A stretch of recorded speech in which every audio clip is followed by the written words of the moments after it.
Welcome back to our channel. जय श्री राम दोस्तों। आज का हमारा टॉपिक है ओबेसिटी। साधारण शब्दों में कहें तो मोटापा। आज की जनरेशन में बहुत से लोग मोटापे से ग्रस्त होते हैं। मोटापे से कई तरह की बीमारियां होती हैं, जैसे डायबिटीज, कैंसर, किडनी की संबंधी प्रॉब्लम हो जाती है, या फिर हार्ट अटैक हो जाता है, या फिर कुछ भी अस्थमा संबंधी रोग हो जाते हैं। अब हम बात करेंगे कि ओबेसिटी होने के क्या क्या कारण होते हैं। First, diet. अगर हम पेशेंट्स को ऐसी डाइट दें जिससे कैलोरी का कंटेंट ज़्यादा हो जाता है और उसको मतलब फिजिकल एक्टिविटी को बहुत कम करता हो, तो वो कैलोरी जो है वो हमारी बॉडी में स्टोर हो जाती है, जिसकी वजह से ओबेसिटी होने के चांसेस बढ़ जाते हैं। Second, lifestyle.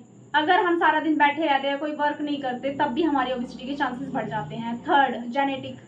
अगर हमारे पेरेंट्स को ओबीज है या ओबेसिटी है तो आगे जनरेशन में मतलब चिल्ड्रंस को भी होने के चांसेस रहते हैं।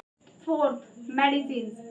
हमने देखा है कई बार हमें जब ग्लूकोज लगती है तो वाटर का कंटेंट ज़्यादा होता है उसमें, जिसकी वजह से ओबेसिटी का कारण बन जाती है। Fifth, high amount of stress. जब हम ज़्यादा अमाउंट में स्ट्रेस ले लेते हैं तो भी ओबेसिटी का कारण बनती है। आप डाइट और एक्सरसाइज करके अपने एक्स्ट्रा फैट को ब्रेक डाउन कर सकते हैं। अब welcome back to our diet plan series. सबसे पहले अर्ली मॉर्निंग में जिंजर और लेमन टी देनी चाहिए। हमें गर्म पानी में ओबीस पर्सन को कुछ ड्रॉप्स जो है नींबू की निचोड़कर उसको सर्व करनी चाहिए। गर्म पानी क्या करता है, हमारे वेस्ट मटेरियल को, अंदर के वेस्ट मटेरियल को बाहर निकालने में मदद करता है, जिससे क्या होता है ओबेसिटी के चांसेस कम हो जाते हैं। ब्रेकफास्ट में 130 ग्राम हमें वेजिटेबल पोहा लेना चाहिए। हमें उसमें ज़्यादा से ज़्यादा ये रखना चाहिए कि हमें उसमें वेजिटेबल ज़्यादा रखनी चाहिए, डिफरेंट टाइप्स ऑफ वेजिटेबल रखनी चाहिए। 60 से 70 ग्राम तक वेजिटेबल ही रखें पोहे में।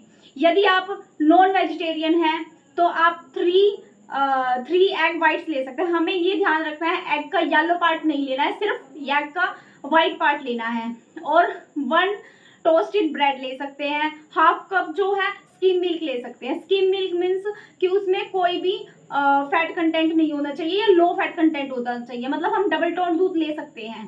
फिर आ जाता है मिड मॉर्निंग। मिड मॉर्निंग में हम उसे 200 ग्राम तक मिक्स फ्रूट दें। फ्रूट्स में फाइबर कंटेंट ज़्यादा होता है, जिससे हमें भूख कम लगती है या लंबे समय तक भूख लगने के चांसेस बहुत कम होते हैं, जिससे ओबेसिटी का कारण कम हो जाता है। फिर आ जाता है लंच में, हम उसे 1 कप मिक्स्ड दाल दे सकते हैं, 2 चपाती दे सकते हैं, आधा कप उसे हम कर्ड दे सकते हैं और सैलेड दे सकते हैं।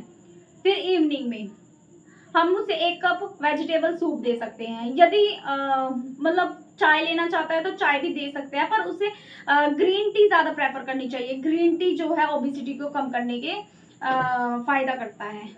फिर आ जाता है डिनर में, हम उसे 1 कप ग्रीन लीफी वेजिटेबल दे सकते हैं, 1 चपाती दे सकते हैं। ग्रीन लीफी वेजिटेबल्स में कई तरह की वेजिटेबल्स आती है, जैसे ब्रोकली हो गई, ग्रीन पीपर्स हो गए, केले हो गए और एवोकाडो हो गया। Thank you. अगर आपको ये वीडियो हेल्पफुल लगे तो please like, share and subscribe the channel.